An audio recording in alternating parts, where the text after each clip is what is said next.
Pemimpin tertinggi Iran, Mojtaba Khamenei, menolak uranium Iran yang telah diperkaya dikirim ke luar negeri. Khamenei yakin bahwa penyerahan uranium akan membuat Iran lebih rentan terhadap serangan Amerika Serikat Israel di masa depan.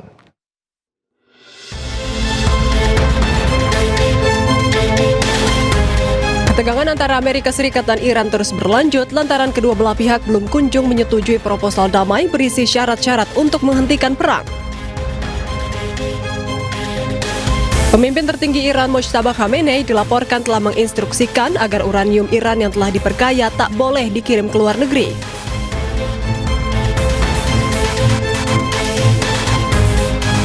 Khamenei dan para pemimpin Iran yakin bahwa pengiriman uranium ke luar negeri hanya akan membuat Iran lebih rentan terhadap serangan AS dan Israel di masa depan.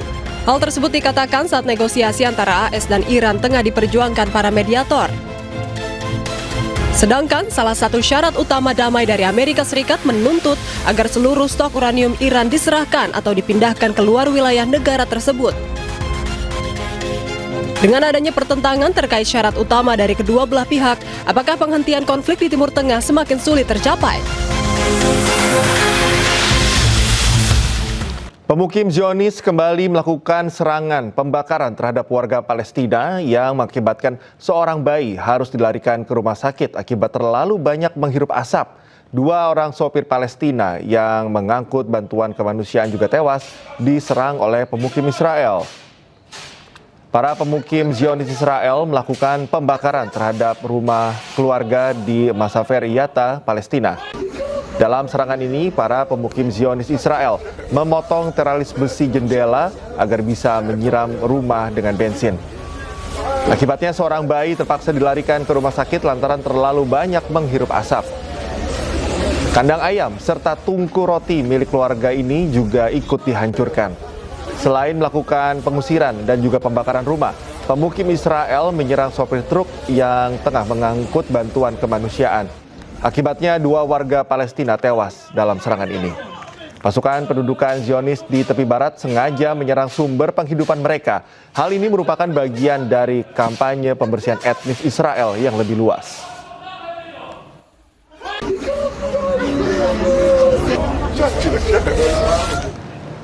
Pemirsa, seorang bocah laki-laki korban serangan rudal Tomahawk Amerika Serikat di Midap Iran diajak menaiki pesawat oleh salah satu maskapai pesawat. Pasca serangan ini, ratusan siswa dan puluhan guru tewas.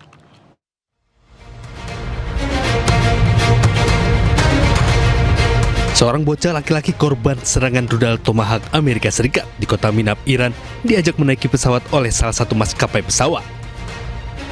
Bocah laki-laki ini berjuang atas trauma pasca serangan yang dilakukan oleh Amerika Serikat hingga menewaskan ratusan siswa. Serangan Amerika Serikat dan Israel juga menewaskan 26 guru yang tengah melakukan bimbingan sekolah terhadap siswa. Bocah laki-laki ini diajak melihat kokpit pesawat hingga bersuah foto dengan kru pesawat.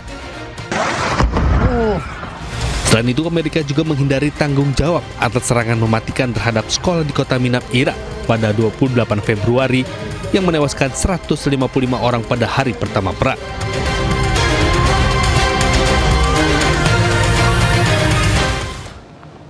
Sebelumnya, Amerika Serikat kembali menghindari tanggung jawab atas serangan mematikan terhadap sekolah di kota Midap, Iran yang menewaskan 155 orang pada hari pertama perang. Komandan tertinggi pasukan Amerika Serikat di Timur Tengah menyatakan di hadapan panel pengawas Kongres bahwa lokasi sekolah berada di area sensitif militer yang membuat investigasi menjadi jauh lebih rumit dibandingkan serangan udara rata-rata. States does not deliberately target got that part. Period. Full stop. And nor are the Iranian people our enemy. The IRGC is the adversary in this case. I heard that in your opening statement, Admiral. I asked you a very specific question, and I'm curious what the answer is. So the investigation is ongoing. As soon as it is complete, I'm happy to be as transparent as possible. We will not take responsibility for something we very obviously did. So it's a complex investigation. The school itself is located on an active IRGC cruise missile base. Absolutely. It's more complex than the average strike. As soon as we're complete, I'm fully committed to transparency, given your importance. Pemirsa, tentara Zionis Israel mengumpulkan sejumlah warga pendudukan Israel untuk memperlihatkan kekuatan agresi militernya di Lebanon Selatan.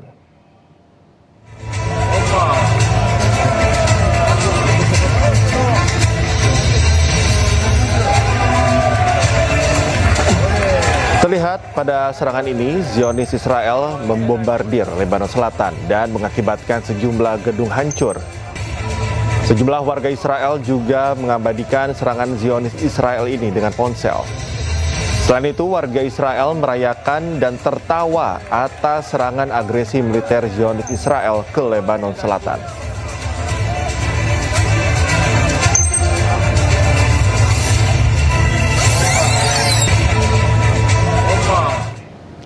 Seorang pria di Iran viral usai mempertahankan tiang bendera Iran yang diterpa angin kencang dan hujan deras.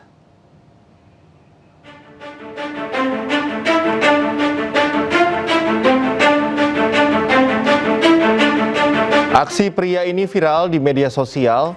Sikap patriotnya membuat warga Iran bangga atas sikapnya. Pria ini berdiri tegak sampai memegang erat tiang bendera Iran di tengah angin kencang dengan kecepatan 108 km per jam. Selain itu, hujan deras juga mengguyur pria ini saat mempertahankan tiang bendera Iran yang berukuran besar agar tetap berdiri tegak.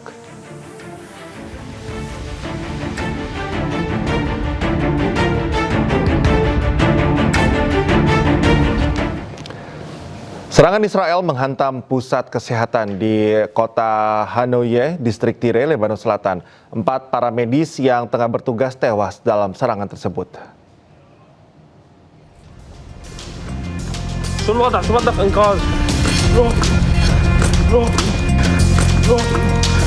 Sejumlah ambulans dikerahkan setelah sebuah layanan medis Islamic Health Society di kota Hanoye, Lebanon Selatan hancur digempur serangan udara militer Israel.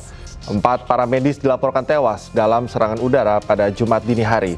Kementerian Kesehatan Lebanon menyebut serangan ini menargetkan pusat medis saat para petugas tengah menjalankan tugas kemanusiaan. Selain menewaskan 4 orang, serangan ini juga melukai sejumlah para medis lainnya. Menurut otoritas Lebanon, serangan Israel turut menghantam sejumlah fasilitas kesehatan lainnya di wilayah Lebanon Selatan.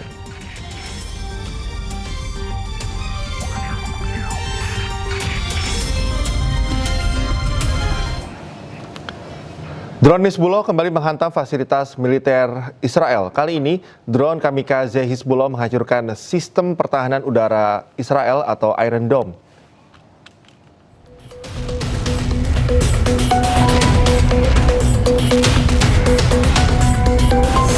Dalam rekaman video, drone kamikaze Hizbullah berhasil menghancurkan sistem pertahanan udara Israel Iron Dome atau kuba besi di kota Somera, Israel yang berbatasan langsung dengan Lebanon Selatan. Sebelumnya, sejumlah drone Hizbullah juga berhasil melululantakkan tank-tank maupun kendaraan militer Israel. Seluruh peralatan militer canggih seharga miliaran dolar Amerika milik Zionis ini berhasil dihancurkan hanya dengan drone yang jauh lebih murah.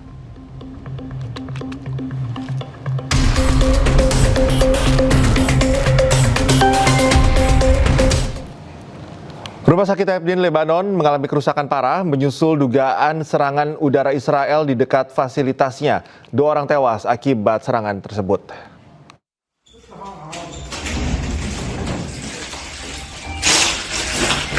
Kaca rumah sakit Lebanon pecah dan berserakan. Rekaman yang dirilis Kementerian Kesehatan Lebanon menunjukkan perabotan pun hancur. Staf medis dan pengunjung bahkan tidak ada di tempat. Serangan Israel di dekat rumah sakit Hebdin menewaskan 2 orang dan 1 terluka. Pusat Operasi Darurat Kesehatan di Kementerian Kesehatan Masyarakat Lebanon menyebut serangan Israel telah menewaskan 3.089 orang. Tentara Israel belum memberikan keterangan terkait serangan ini.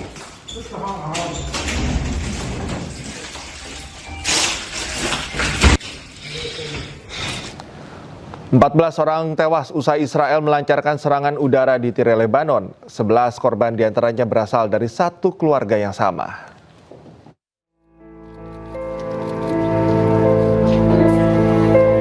Warga kota Derkanun di Tire memberikan penghormatan terakhir kepada sebuah keluarga yang tewas dalam dugaan serangan udara Zionis Israel.